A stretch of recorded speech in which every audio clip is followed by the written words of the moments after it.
Hi friends, last மே 10th நான் கடை ஆரம்பித்து 2 வருஷம் முடிஞ்சது. முதல்ல சேலம் ஃபேர்லாண்ட்ஸில் இந்த ஸ்டேட் பேங்க் ஆப்போசிட்டில் இருக்க மரத்தடியில் தான் ஸ்ட்ரீட் ஃபுட்டாக என்னோடய ஜேர்னி வந்து ஸ்டார்ட் பண்ணேன். கிட்டத்தட்ட 11 மாதம் வேற ஒரு இடத்துல சமைச்சு ஆட்டோவில் எடுத்துகிட்டு வந்து இங்கே சேல் பண்ணுவேன்.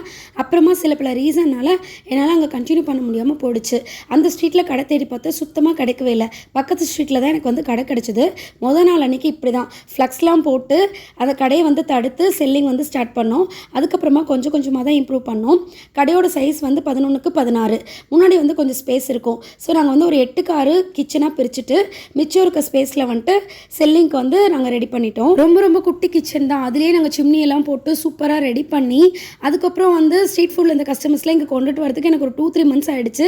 மறுபடியும் ஓரளவுக்கு சேல்ஸ் எல்லாம் பிடிச்சி கஸ்டமர்லாம் கெயின் பண்ண ஆரம்பித்ததுக்கப்புறமா திடீர்னு ஒரு நாள் காலைல கடை திறந்து எப்பயும் போல் வேலை பார்த்துட்ருக்கோம். 9 மணிக்கு மேலே பாலம் போடுறோன்னு சொல்லிட்டு அந்த சாக்கடையெல்லாம் தோண்டி ஜஸ்ட்டு கடைக்கு முன்னாடி கொட்ட ஆரம்பிச்சிட்டாங்க. என்ன பண்ணுறதுனே தெரில. அப்போ தான் ஓரளவுக்கு கஸ்டமர்லாம் கெயின் பண்ண ஸ்டேஜ். அப்படியே கண்ணெல்லாம் கலங்கி ரொம்ப அப்படியே சொல்ல வார்த்தையே இல்லை. கிட்டத்தட்ட 40 நாள் எங்கள் 2 கடை மட்டும் தான், அது பக்கத்தில் காஃபி பார் இருக்கும், அப்புறம் எங்கள் கடை 2 கடை மட்டும் தான் பிளாக் ஆகிருந்தது. ரோடை ஃபுல்லாக பிளாக் பண்ணிட்டாங்க. 2 நாள் கரெக்டாக லீவ் விட்டேன். அதுக்கப்புறம் ஆனது ஆகட்டும்னு சொல்லிட்டு அந்த ஸ்மெல்லெல்லாம் ஓரளவுக்கு குறைஞ்சதுக்கப்புறமா நான் வந்து கடையை திறந்துட்டேன். அந்த 40 days வந்து லாஸை ஃபேஸ் பண்ணிடக்கூடாது, கமிட்மெண்ட்ஸையும் பார்க்கணும்னு சொல்லிட்டு ஆளுங்களெல்லாம் கொஞ்சம் குறைச்சி நானே இருக்கிற வேலை எல்லாத்தையுமே பார்த்து அப்படியே ஒரு வழியாக மேனேஜ் பண்ணி எப்படியோ அந்த டைமை வந்து க்ராஸ் பண்ணிட்டேன். 40 daysக்கு அப்புறமா ரோடு நல்லா ஓப்பன் பண்ணதுக்கப்புறம் மறுபடியும் பழையபடி க்ரௌட் வர ஆரம்பிச்சிருச்சு. இந்த ஜேர்னியில் மலையை பற்றி சொல்லி ஆகணும். அது என்னமோ மலைக்கும் எனக்கும் என்ன பந்தமோ தெரியல. நல்லது கெட்டது எது நடந்தாலும் கண்டிப்பாக வந்துடும்.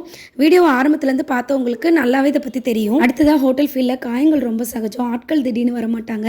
யார் வரலனாலும் அந்த இடத்துல வந்து நம்ம வேலை செய்கிற மாதிரி இருக்கும். ஒரு சிறந்த ஓனராக இருக்கணும்னா சிறந்த லேபராக இருக்கிறதுக்கு தெரிஞ்சிருக்கணும். நான் பேசுகிற அளவுக்கு பெருசாக சக்ஸஸ் பண்ணிட்டேனான்னு கேட்டால் எனக்கு சொல்ல தெரில.